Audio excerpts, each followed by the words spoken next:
Salut, c'est Gary, j'espère que tu as la forme. Aujourd'hui, on se retrouve dans une toute nouvelle vidéo. On va parler éducation et on va parler surtout un peu de moi, un peu de mon parcours. Tu vas voir, tu vas kiffer, on va parler éducation. Et comme tu as vu au titre de la vidéo, les cours collectifs te feront gagner ta vie, Gary, disait-elle. Alors on va se marrer, je pense, tu vas en apprendre beaucoup. Donc c'est un tout nouveau concept que je te présente sur la chaîne. Voilà, Gary parle vrai. Je parle de la vérité, de ma vérité, sans filtre. On parle réel, on parle terrain. C'est ça le concept. Donc comme tu vois, tout nouveau micro, le Blue Yeti en blanc, hein, pas mal. On investit pour un contenu encore plus de qualité, pour que tu puisses écouter encore plus facilement, etc. Donc c'est pas l'épisode 1, c'est l'épisode 0, c'est un épisode pilote comme on parle à la télé. Donc c'est un épisode, voilà, s'il te plaît, et ben j'en ferai d'autres. Hein, très simple, aussi simple que ça. Donc explose la barre de like à fond pour que je puisse voir ton engouement positif envers ce nouveau concept. Voilà. Du coup, épisode 0, épisode pilote, ça démarre maintenant. Du coup, les cours collectifs te font gagner ta vie, Gary, disait-elle. Alors, là, je parle surtout de mon parcours en STAPS, parce que moi, du coup, j'étais en STAPS, pour être coach sportif, j'étais en STAPS, du coup. Il y a plusieurs cursus.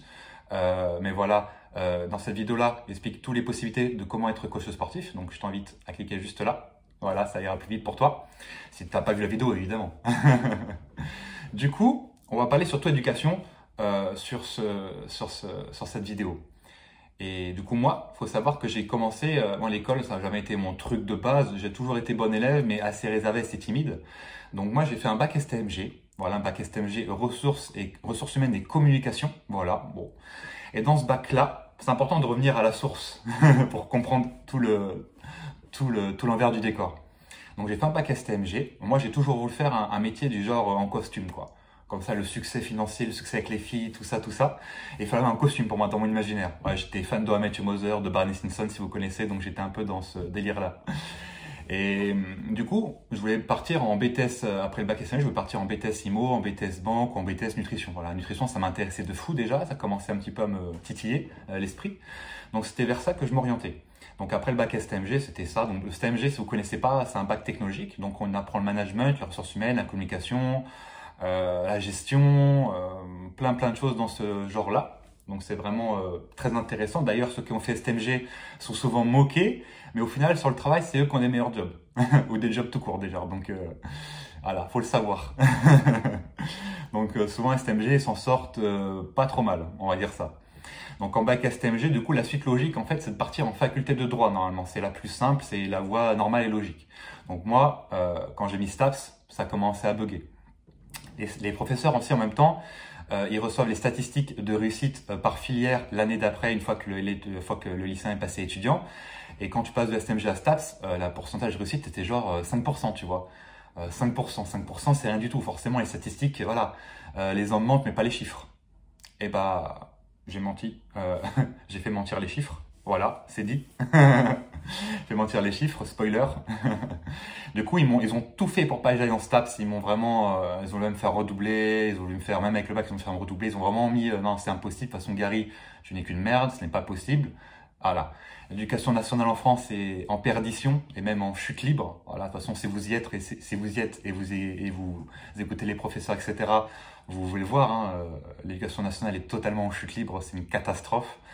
Après, c'est pas forcément la faute des professeurs, hein, c'est la faute du système entier qui est totalement gangréné par une politique depuis des années très compliquée, on va dire ça, pour pas trop s'immiscer dans ce parti-là, dans cette partie politique. Du coup, ils ont tout fait. Donc, moi, je pensais que moi, les professeurs, on a vraiment une aura. Hein. Le professeur, c'est vraiment celui qui sait. Hein. Nous, on sait rien, souvent. C'est comme ça que, souvent, on voit les professeurs. Donc, moi, je dis, si le prof il dit ça, c'est qu'il y a des raisons, tout ça, j'ai peur, tout ça. Et au final, on pouvait aller contre la vie. Je suis allé contre la vie, je suis allé en STAPS sans problème. Donc, forcément, sur papier, c'est plus dur parce qu'on n'a plus trop de bio, on n'a plus trop de sciences, etc. Les maths, il n'y a pas beaucoup de maths. Et en STAPS, c'est beaucoup de sciences, en fait. Hein. C'est le corps humain, etc. Donc, statistiquement parlant, j'étais forcément défaillant. Normal, impossible. Mais ils avaient oublié quelque chose de très important, ces professeurs-là. Ils avaient oublié quelque chose de très important, c'est la passion. Le moteur, c'était ma passion. Et ma vision, c'était ma motivation. C'était aussi simple que ça. Moteur égale passion et vision égale motivation. Aussi simple que ça, je savais exactement ce que je voulais faire. Parce que arrivé quand j'ai passé à mon terminal, j'ai rencontré en fait un coach sportif qui m'a énormément aidé et c'est lui qui a tout changé, en fait, qui a changé toute ma carrière professionnelle. Il s'appelle Wilfried d'ailleurs, il sera bientôt en interview sur la chaîne, en audio, en podcast et en vidéo. Tout simplement, vous allez voir la genèse de comment je suis arrivé à vouloir faire totalement autre chose, à coach sportif, voilà, être traîneur aujourd'hui avec quand même assez de réussite, voilà, sans prétention, hein, quand même pas mal de réussite. Puis bon, on arrive à vivre, hein, et beaucoup de coachs ne c'est pas le cas, donc c'est quand même une sacrée réussite rien que pour ça, il faut le savoir. Donc voilà, c'est grâce à lui, donc vous voyez sur la chaîne. D'ailleurs, cette vidéo sera aussi disponible sur les plateformes d'audio, donc Spotify, etc. Ça sera plus simple parce que je ne sais pas du tout combien de temps la vidéo va durer. J'espère qu'elle va vous plaire en tout cas. Donc voilà, j'arrive en STAPS. Quoi qu'il arrive, j'arrive en première année. Donc voilà, je travaille à fond l'été pour pouvoir rattraper mon retard. Je me fais une espèce de remise à niveau pour pouvoir être au top, tout simplement, pour pouvoir avoir de la thune. Donc déjà, il faut savoir que quand on passe déjà du collège au lycée, la moyenne, elle a impacté de au moins 2-3 points souvent. Et du lycée à la fac, au STAPS, là, c'est un autre monde. Et d'ailleurs, le système est très mal fait parce que du coup, vu que la fac est pour la majorité du temps gratuite pour quasiment tout le monde, c'est un vrai problème parce que du coup, qui ne paye pas n'est pas investi. C'est ma façon de voir les choses et sur le terrain en coaching, je peux vous dire que c'est le cas. Hein, quand quelqu'un paye, il est beaucoup plus investi que quelqu'un qui ne paye pas. Et la fac, malheureusement, le taux d'échec à la première année, vous savez, il est de combien? Tu sais combien il est? Il est entre 50 et 60% d'échecs de personnes qui arrêtent après la première année, tout a confondu. Donc, pour moi, ça serait payant. Ça n'arriverait pas parce que ces genres de personnes-là, souvent la fac, ils aiment la fac parce qu'il n'y a pas de juste le bac, ça suffit, et il n'y a pas de, comment dire, il n'y a pas de niveau, il n'y a pas de, ils vont forcément être pris la majorité du temps. Donc voilà, je pense que ça aiderait beaucoup de choses. Mais revenons à nos moutons. Revenons à nos moutons. Alors du coup, j'arrive en parcours STAPS, j'arrive en STAPS et je décide de prendre l'option fitness sport santé. Donc le titre vraiment est claquant, le sport santé c'est l'avenir, il n'y a pas à dire, je vous le dis aujourd'hui si vous ne le savez pas, le sport santé c'est l'avenir. Pour que le sport vraiment soit universel. Donc j'arrive dans cette mention-là, etc. Je savais déjà, je m'étais déjà renseigné, je savais que dans cette mention-là, dans cette option-là, c'était pas musculation, il y avait beaucoup de cours collectifs, mais je pensais pas autant. En fait, cours collectifs, donc c'est tout ce qui est step, Elia, Ashia, Zumba, voilà les cours de Tutu Yutu, comme j'aime bien les appeler. Vous connaissez la pub, la 118-218, c'est exactement comme ça. C'est plutôt de la danse, que du fitness et que la musculation. Comme quoi le fitness peut avoir plusieurs significations suivant la personne. Moi, fitness, c'était pas du tout ça. Moi, en plus, je commençais à me préparer pour les compétitions de domaine physique, bodybuilding, tout ça, si vous connaissez. Donc, j'étais pas du tout dans le délire danser sur une marche, quoi. Ok, d'accord, le délire. Donc, j'arrive là, donc je suis quand même assez déçu. Les professeurs, donc du coup, la phrase que vous avez vue en titre, les cours collectifs de Fongalet Tavi Gary, disait-elle, et c'est par rapport à ces profs-là. Donc Cathy Magali, si jamais vous tournez sur cette vidéo, je vous fais coucou. Hein. J'ai bien réussi et sans jamais faire de cours collectifs. Voilà, spoiler. J'avais fait des cours collectifs et pour plusieurs raisons d'ailleurs. Parce que déjà, ça me correspond pas. Pour moi, dans ma vision, c'était pas du tout ça l'avenir. Pour moi, c'était déjà en baisse. Et vous allez voir dans quelques années, dans 2, 3, 4, 5 ans, les cours collectifs, ça n'existera plus. Ça prendra place, les small group training prendront la place des cours collectifs. Une prochaine vidéo sera d'ailleurs, c'est d'ailleurs l'objet d'une prochaine vidéo sur la chaîne, cours collectif versus small group. Mais je savais déjà de par ma vision et de par ce que j'avais vu que ça commençait à être la fin. Et le Covid, on va pas se mentir, n'a pas arrangé les choses avec la fermeture des salles et tout le business model en France est totalement tombé. Et maintenant, l'avenir, c'est le personal training et les small group training. Ça, il n'y a pas à dire et vous en saurez plus tard. Donc, j'arrive là, j'arrive à la fac, donc toujours pareil, professeur égale le savoir. Et en fac, c'est encore pire, hein, parce que souvent, les professeurs de fac, ils et elles ont un ego hyper surdimensionné, quoi. C'est un délire, quoi. Ils savent, tu sais rien. C'est aussi clair que ça. Tu as très peu de place à la parole, etc. Mais bon, dans ta tête, tu as été éduqué. Si tu as bien été éduqué, il faut écouter et il faut écouter. C'est le principal. Donc j'arrive là, moi je suis en première année, faut savoir aussi qu'aucun de mes parents ou de ma famille n'avait eu le bac. Donc avoir le bac c'était une fierté, peu importe le STMG ou S, peu importe. Et à la fac, personne n'y avait été. Donc c'est une sacrée fierté personnelle et même familiale. Donc il y a un peu de pression aussi derrière, etc. Faut le savoir quand même. La fac c'est pas donné à tout le monde. C'est pas du tout la même façon de travailler. Hein. C'est pour ça qu'il y a beaucoup qui échouent. Il n'y a pas du tout il faut être autonome, très autonome, très vite. Donc j'avais 19 ans quand je suis rentré à la fac, hein, j'avais une année de retard, je vais redoubler ma troisième, voilà pour l'anecdote. Et donc vraiment on se met au travail très vite, il y a des cours magistraux, on n'est pas obligé d'y aller, donc t'es pas obligé d'y aller souvent, bah tu vas pas. En première année par contre j'étais très carré, j'ai déjà les cours du deuxième de la promotion de l'année d'avant, donc je pouvais suivre les cours et prendre de l'avance, donc ça m'a énormément aidé. Donc ça faut aussi être pas mal à ce niveau-là. Et quand les cours de fitness, encore à l'époque, il y avait aussi des polyvalences. La première année, ce n'est plus le cas aujourd'hui. Il y avait l'option et les polyvalences. Donc on avait à peu près 6 à 8 heures de sport par semaine, ce qui était beaucoup moins qu'à l'époque où les parents, enfin les darons et tout ça, ils avaient 15 heures, 20 heures, 15 heures de sport par semaine minimum. Il fallait avoir 10 dans chaque matière pour valider son année, ce qui n'était plus le cas déjà à mon époque. Voilà. Donc c'était vachement déjà simplifié. Les barèmes descendaient d'année en année. Donc voilà. C'est comme le bac, hein, dans 2-3 ans, tout le monde l'aura. Il y a déjà 85% je crois, de réussite. Ça sera bientôt 100%. Ça, c'est sur le niveau baisse. C'est une catastrophe. C'est une catastrophe. Éducation nationale, encore une fois. Du coup, j'arrive là. Donc, j'ai Magali et Cathy, du coup, en séance de fitness, en option fitness, tout simplement. Et puis, première année, très compliqué, premier semestre et tout ça. Je me souviens, totalement, moi je suis pas du tout coordonné, hein, comme je pense beaucoup d'étudiants et beaucoup d'étudiantes en STAPS ou qui sont passés par là se reconnaîtront. La coordination, c'est pas du tout mon truc. Après, tout se travaille, donc ça va. Premier semestre, je le vis vraiment mal d'être en option fitness parce que bien, que des cours collectifs, moi c'est la muscu ma passion. Donc en plus, vu qu'en fitness, c'est sympa, mais en fait, il y a beaucoup de gens qui sont en option fitness par défaut. C'est-à-dire qu'en fait, c'est la seule option, en tout cas à l'époque, où il n'y avait pas de barème de performance. Parce que si tu étais en option foot, il fallait que tu sois dans une bonne équipe et que tu jouais en club tout le week-end, etc. Donc en fitness, des fois, tu te retrouvais avec des personnes qui faisaient du volley, qui faisaient un peu du n'importe quoi. Donc, puis sans projet réel, quoi. Ils étaient là vraiment, des fois, pour passer le temps puis pour kiffer. Parce que STAPS, c'est connu pour les grandes soirées, on kiffe, c'est la belle vie. Et c'est vrai, hein, la première année, je l'ai kiffé vraiment de fou grâce à tout ça. Donc franchement, je conseille à beaucoup de personnes qui veulent aller à la fac d'y aller rien que pour ça. Après, voilà, une petite phrase déjà pour vous. Le diplôme est beaucoup moins important que tu crois. Ça, c'est sûr. Avoir un DUG, une licence, un master, c'est bien sur le papier, mais ça ne donnera pas de travail. Donc voilà. Il faut avoir le diplôme il faut avoir un diplôme pour pouvoir avoir sa carte professionnelle d'éducateur sportif. C'est très important. De toute façon, il n'y a pas de choix. Sinon, c'est illégal. Et tu peux avoir une amende jusqu'à 15 000 euros. Et un an d'emprisonnement quand même. C'est ça les peines encourues. Donc, je t'encourage vivement à passer un diplôme, hein, ça soit DUST, BPGEPS ou STAPS. Peu importe ce que tu fais. Parce que là, 15 000 euros d'amende et un emprisonnement, ça calme. Et sachant que bon, c'est souvent, d'autres coachs ou d'autres personnes qui dénoncent. Donc, ça peut aller extrêmement vite. Faut le savoir. Donc j'arrive là, je peux te dire, voilà, quand les professeurs ont été assez durs pour moi. Moi, je suis assez sensible, hein, malgré tout, ça se voit pas comme ça, mais voilà, un petit poisson, un petit signe astrologique poisson, donc on est un peu sensible et émotif. Hein. Donc il y a beaucoup de fois où je suis rentré chez moi, j'ai un peu pleuré, on va pas se mentir quand même, parce que STAPS, voilà, c'est quand même, t'arrives là et on te descend tous les jours, on descend, pas facile à vivre. Et puis après, voilà, et la phrase vraiment typique qu'elles m'ont dit et qui est toujours dans ma tête et qui était de la vidéo, comme je disais, comme j'ai dit depuis le début, c'est vraiment les cours collectifs te font gagner ta vie, Gary. Alors pourquoi elle disait ça? Pourquoi? Parce qu'après tout, c'est quoi une prof? Une professeure, c'est quelqu'un qui t'explique, qui dit vas-y, c'est comme ça qu'il faut faire, mais souvent, si les professeurs ou elle est professeure, c'est qu'elle n'a pas réussi. Le professorat, c'est souvent la bouée de secours. J'ai voulu être coach, j'ai voulu être préparateur physique, mais au final, je suis professeur parce que, je suis éclaté au sol et j'ai pas réussi à m'imposer dans des clubs ou être coach, ou être personal trainer indépendant où j'ai pas eu les couilles de me lancer en tant qu'indépendant. Souvent, professeur, c'est ça. Ça parle, mais si ça la fac et ça reste d'année en année, c'est pour la garantie de salaire qui tombe année après année et pas faire grand chose, hein, et travailler très peu.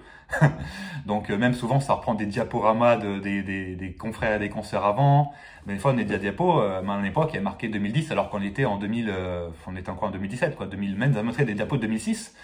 Alors, avec des trucs, des fous, hein. Et des cours de 15-20 ans en arrière qui recyclaient avec très peu de mise à jour.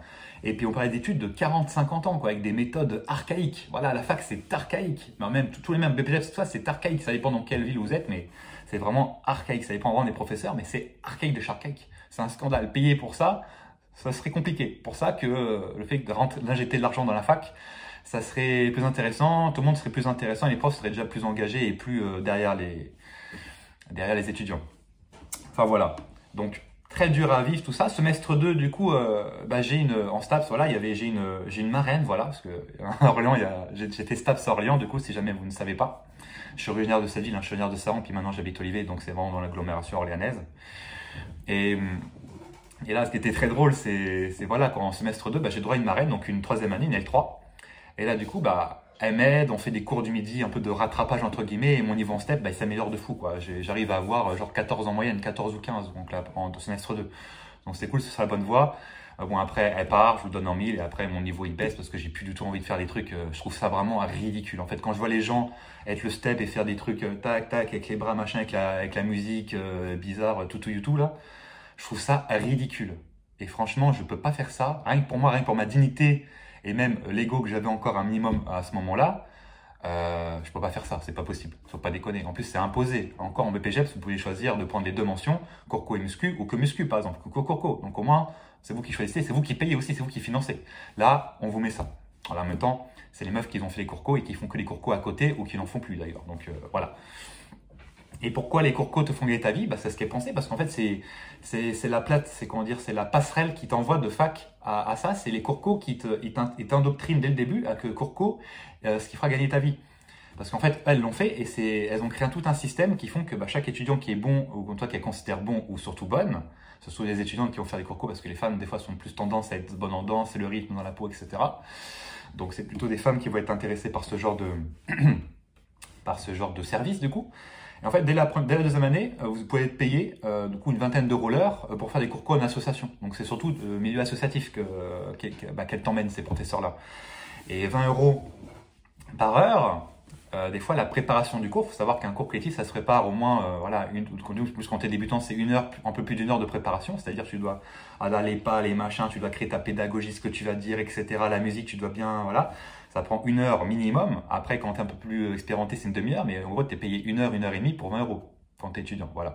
Et après, bah, c'est ça que je voulais te parler surtout. Et les cours en quoi, en général, c'est quoi? J'avais fait une vidéo justement qui en parle ici. Les différences entre animateur sportif, coach sportif et personal trainer. Donc, je t'invite à la regarder maintenant. Ça peut t'aider. Mettre en pause la vidéo puis la regarder. Ça va beaucoup t'aider aussi de mon point de vue général. Et les cours en général, c'est quoi? Bah, tu sors de la fac, tu sors du BPGEPS, etc. C'est la facilité. Il y a des associations, il y a des salles de sport bon, qui en proposent de moins en moins. Et en fait, dans même ces cours-là, il y a deux familles. Il y a les chorégraphies à 100%, donc tout type, tout ce qui est EPGV, etc., tout ce qu'on nous apprend à la fac, en fait, un truc, comment dire, éthique. Voilà, c'est parce que on fait de tout de A à Z, donc ce qui fait perdre quand même du temps. Et tu as le deuxième, les cours pré-chorégraphiés, les Smiths, que tu as dû avoir peut-être dans ta salle, si tu es dans une salle commerciale. Et les Smiths, bah en fait, voilà, en fait, ils ont cette marque-là te donne tout simplement, t'envoie un CD, t'envoie une vidéo par mail, etc. Quand t'as payé comment dire, la commission pour pouvoir faire partie des instructeurs, les Smiths, hein, c'est des instructeurs du coup et plus des animateurs. Donc en fait, tu apprends par cœur la choré qui t'envoie, et tu as toutes les musiques et tout, ça t'a tout mâché, en fait, tout travaillé mâché, et tu as juste à suivre et à reproduire ça dans les clubs. Et l'avantage de ça, c'est que tous les clubs se sont roulés vers ça. Pourquoi? Parce qu'en fait, souvent les animateurs, les instructeurs, ils sont pas que dans une seule salle. Ils vont dans toutes les salles de la même ville, par exemple d'Orléans. Bon, il y en a de moins en moins en parlant de ça. Voilà, faut choisir sa bonne équipe, sa bonne salle. Mais voilà, donc en fait, ils peuvent bouger partout, même s'ils déménagent à Paris, à Marseille, il y aura toujours des salles qui proposent du Les Smiths en fait. Tout le monde fait du Les Smiths. En tout cas, enfin, c'était le cas avant, maintenant ça baisse aussi au fur et à mesure. Hein. Les cours en général, ça explose dans le mauvais sens du terme, ça chute, comme je disais en intro de cette vidéo. Et en fait, bah, c'est ça qui est arrangeant. Après, voilà, le quotidien d'animateur sportif, une fois qu'il sort du BPGEPS ou du STAPS, surtout, là on parle surtout de STAPS, et ben il va aller en association. Il va en association où? Imagine, moi j'habite Olivet. Et les associations, pardon, elles sont jamais collées côte à côte. Donc c'est possible. Et souvent les animateurs en plus, elles sont très vieillissantes. Hein. Souvent elles ont 40, 50, 60 ans. Hein. C'est proche de la retraite. Donc souvent, dès qu'elles ont pris une place, elles se la grippent fortement, quoi. Ça va pas bouger, quoi. Donc quand elles sont dans une bonne ville et des bons groupes, je t'assure que ça reste. Hein. Et qu'est-ce qui va se passer? Tout simplement, bah toi tu vas sortir de ça, tu as ta licence, ton DUG, ton master, peu importe, et tu veux faire des cours collectifs, soit c'est ton kiff, tu es sur l'estrade, il y a plein de gens qui t'écoutent, c'est super cool, l'ambiance est cool. Je comprends qu'on peut aimer. Ça, c'est tout à fait, je comprends tout à fait. Après, il faut pas trop prendre la grossette, parce que souvent, voilà, on est sur l'estrade, on bouge et tout le monde bouge, voilà, tout le monde nous admire, tout ça, c'est un peu comme ça. Surtout quand tu es une femme, hein, super, c'est tout ça. Et il faut pas prendre la grossette parce que souvent, bah, c'est juste un coco, hein. Calme-toi mon gars. Calme-toi, hein. C'est rien de fou. Hein. Puis vu le prix que tu payé, ça vaut pas trop le coup. Donc en fait, après, soit tu sors de STAPS, donc soit tu vas être salarié en association, donc ça sera une vingtaine d'euros à peu près en moyenne, soit tu vas être salarié en salle pour faire des cours co. Donc ça, c'est du 15-20 euros pareil, 15-20 euros en moyenne pour faire des cours co par heure, sans la préparation, ou des fois avec la préparation, certaines salles payent la préparation aussi, mais en tout cas, il faut montrer que tu prépares et combien de temps tu prépares, donc c'est aussi une galère en plus, ça faut le savoir, il faut toujours montrer et démontrer. Et soit ça, sinon tu es indépendant. Donc des fois ils prennent des AE, des auto-entrepreneurs, enfin des micro-entrepreneurs maintenant ça s'appelle. Et là c'est un peu plus élevé parce que forcément il faut payer l'URSSAF, il faut payer les charges, etc. Donc là on est à peu près à 40 euros en moyenne que les associations payent. Surtout, mais les associations payent, ils préfèrent prendre des salariés, c'est beaucoup mieux pour eux. Parce qu'en fait, c'est plus facile en fait. On a quelqu'un sur la long terme, on n'a pas quelqu'un voilà, ils étaient beaucoup moins flexibles. Maintenant, les sociétés, tout ça, ils préfèrent la flexibilité à la régularité. Enfin, avoir un contrat long et chiant. Ils préfèrent la flexibilité. Donc maintenant, il y a de plus en plus de AE en asso ou en salle. En tout cas pour les cours collectifs. Et en asso, ce qui se passe, du coup, ils vont te dire, mets-toi en indépendant, mets-toi en micro-entrepreneur, mais surtout quand c'est des salles très loin où personne ne veut aller. Voilà, moi j'ai l'exemple de beaucoup d'amis. Voilà, moi imagine, je suis Olivier. J'aurais eu comment dire, possibilité d'aller en asso faire un cours de pilates ou de je sais pas quoi à Rebréchien, donc c'est à une trotte de chez moi, à Montargis, à Milly, pareil, c'est à 1 heure de route, voilà, et c'est toujours des mains sur Loire, si t'as de la chance, t'as vraiment beaucoup de chance, si t'as 10 minutes de chez toi, t'as vraiment beaucoup de chance. Mais bon, comme je t'ai dit précédemment, comme c'est pas seulement à un endroit que tu fais les cours, t'as de la chance de faire 1 heure, 2 heures par jour au même endroit, et encore, pour remplir ton agenda, t'as 5-6 heures par jour de cours co, faut y aller, faut les trouver. Et puis c'est très très fatigant parce que les cours co aussi, le gros inconvénient aussi de ça, c'est que tu fais toi-même le cours, c'est-à-dire que tu bouges aussi. Donc ça demande beaucoup trop de choses et c'est pour ça que ça va être fini. Et ce qui est très important aussi, voilà, tu vas faire un cours là, un cours là, un cours là, un cours là. Donc il faut y aller, aller-retour qui n'est pas payé, évidemment. Donc voilà, la fatigue. Il faut soit préparer ses gamelles si tu manges bien, soit tu vas t'arrêter au fur et à mesure, tu vas en avoir marre sur le long terme, je te garantis. Tu vas aller au McDo, tu vas aller au truc le plus rapide, donc tu vas grossir, tu vas ressembler moins à un coach en fait. La vitrine c'est quand même important. Et puis après tu vas finir aussi par moins t'entraîner parce que tu vas être fatigué aussi. Ouais, tu vas être fatigué de plus en plus dans ton propre entraînement, tu n'auras plus ton temps pour ton propre entraînement. Même ta vie perso sera, voilà, si tu es en couple, ça peut être très compliqué, parce que nerveusement.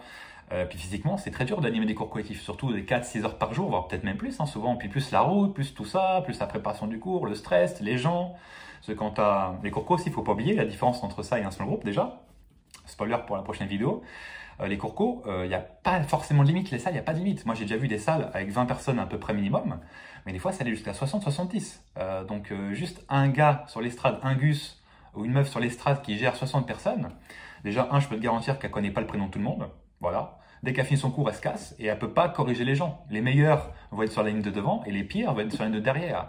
Et comme il faut être sur les boom boom et toujours en V, tout ça, je peux te garantir que niveau expérience client, c'est pas du tout, c'est vraiment nul quoi. C'est vraiment nul de chez nul. C'est une réalité et c'est ma réalité, comme je dis, c'est ma vérité. Donc après, mais bon, j'ai pu étudier tout ça et je peux te dire que c'est vraiment pas ça, c'est vraiment pas du tout l'avenir comme je dis avant. Et le parcours après la fac, c'est ça. Et souvent aussi, il y a les blessures qui vont entraîner. Surtout quand tu fais des cours collectifs, voilà, tu as quand même des impacts, ça dure 30 minutes, 45 minutes, 1 heure des fois des cours.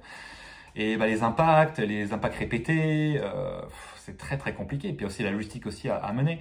Donc, à un moment donné, moi j'ai beaucoup d'amis qui sont blessés. Hein. J'ai un ami qui s'est déchiré l'épaule, un autre qui s'est déchiré les abdos. Déchirer les abdos en cours quand même.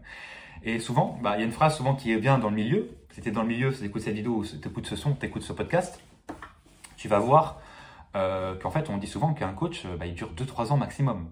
Et c'est vrai, mais surtout quand on fait des cours collectifs. Parce que l'aspect santé, il le met de côté en faisant ses cours collectifs, malheureusement. Donc un mec qui va faire des cours collectifs, ça soit les Mills ou ça soit un asso, des cours chorégraphiés, step, Elia Zumba, etc. C'est qu'à un moment donné, si un humain intelligent et qui veut continuer dans ce milieu-là, le milieu du fitness, va devoir faire des activités beaucoup plus douces, du style pilates, yoga, etc. Gym douce, ce genre de choses-là. Et au fur et à mesure, c'est là qu'il va le... Mais souvent, des fois, c'est trop tard, malheureusement.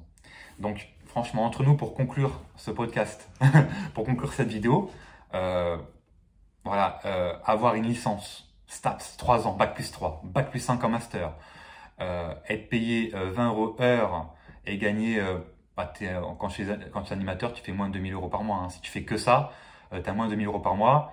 Tu me diras, ce qui est déjà pas trop mal. Mais pour moi, quand tu as une licence, je suis convaincu, moi, que quand tu as une licence ou un master, ou peu importe ton diplôme, et que tu en veux vraiment, que tu as vraiment la motivation, et tu as le caractère et la personnalité pour t'imposer dans ce milieu, je dis 2000 euros, c'est vraiment haut. Hein. Souvent, c'est plutôt 1300, 1500. En fait, 1500, c'est le SPIC du fitness. Et avec les déplacements et la santé que tu mets de côté, le jeu n'en vaut vraiment pas la chandelle. Hein. Ça, je peux te le garantir. Et n'importe qui tu parleras, il te le dira. À part si c'est un débutant qui vient de commencer. Mais bon, ça, c'est encore autre chose. Et être payé 1500 et avoir un DUG, une licence, un master pour être payé 1500, franchement, c'est un scandale et c'est pas possible. On doit avoir plus de prétentions plus de prétentions financières que ça, c'est très important. Tu peux pas avoir ça, c'est pas possible. Même si tu sors de BPGEPS, tu peux pas, tu as fait 1 an ou 2 ans de BPGEPS, tu peux pas te satisfaire de 1500 euros par mois, c'est pas possible. À 1500 euros, tu fais rien. Déjà un tiers, voire la moitié part dans l'habitation, c'est pas possible pour toi. C'est tout les yeux à un moment donné. Le personal training, le coaching individuel, ça apporte plus de résultats et ça apporte plus d'argent tout simplement. Et en plus, tu es libre de tout. Et c'est ça, c'est génial. Donc voilà. Donc aujourd'hui, pour conclure la vidéo et ce podcast, je peux te dire aujourd'hui solennellement que Cathy, Magali, vous êtes trompés. Les corcos ne me feront jamais gagner ma vie, car du coup, je n'en ai jamais fait à ce nombre de personnes aussi conséquent que 20, 30, 60 personnes. Je n'ai jamais fait de cours collectif de ma vie. Je n'ai jamais été payé pour faire ça. Voilà. Donc c'est faux. Donc si vous êtes étudiant en STAPS et vous avez regardé toute la vidéo, n'ayez pas peur.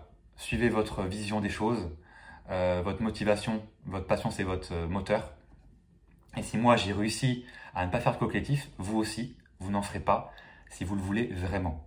Et puis dans tous les cas, je vais vous dire, dès que vous finissez les études, venez me voir. Moi, je recrute des personal trainers, des coachs sportifs indépendants durant toute l'année. Donc, si vous voulez vraiment être personal trainer et changer drastiquement la vie des gens et vraiment impacter la vie des gens au quotidien, venez me voir, venez voir GA et vous allez avoir un poste pour vous et à la hauteur de vos ambitions. Nous, on n'est pas à du 1500 euros machin. Voilà. La pression que vous pouvez avoir quand vous rentrez dans mon équipe, c'est d'être à 2500 à 6000 euros par mois de chiffre d'affaires. Donc là, on ne parle pas chinois. Voilà. C'est clair, net et précis. Et pour travailler 20-25 heures par semaine. Donc là, c'est quand même très intéressant. Et surtout, vous êtes libre de tout. Donc c'est quand même pas mal. Donc voilà pour cette vidéo. J'espère que ce concept t'a plu. Voilà, c'est l'épisode 0, l'épisode pilote t'a plu. Hein, je te le redis, si tu ne l'as pas fait, un petit like. Ça fait toujours plaisir. Et puis ça montre si tu es intéressé aussi par ça. N'hésite pas. Partage directement à tes amis qui sont étudiants, qui sont en STAPS Orléans, en fitness sport santé ou même autres. Hein. Il faut savoir aussi que fitness sport santé, c'est une des seules, Orléans, c'est une des seules villes qui propose cette option-là. Donc merci Orléans d'avoir cette option quand même, hein, c'est quand même pas mal. Voilà, partage à tes amis qui veulent se lancer un STAPS, qui viennent d'avoir le bac et qui veulent s'orienter vers STAPS pour qu'ils soient au courant de tout, point par point. Voilà, et je t'invite du coup à mettre un commentaire si ça t'a plu, évidemment. Et puis on se retrouve pour de prochaines vidéos, la semaine prochaine, 18 h, tous les dimanches, tu connais. Donc voilà. Et aussi, avant de partir, petit fun fact important, dis-toi, la fac est tellement en retard, l'administration française est tellement pourrie en France, tellement pourrie, que ton diplôme, une fois que tu as validé tes UE, tes matières, etc., c'est seulement 1 an après que tu as ton diplôme en papier. Voilà, c'est tout pour terminer la vidéo. Donc, pas pour le savoir. Je vous dis à dimanche prochain pour une nouvelle vidéo. J'espère que ça vous a plu et je vous dis bye bye.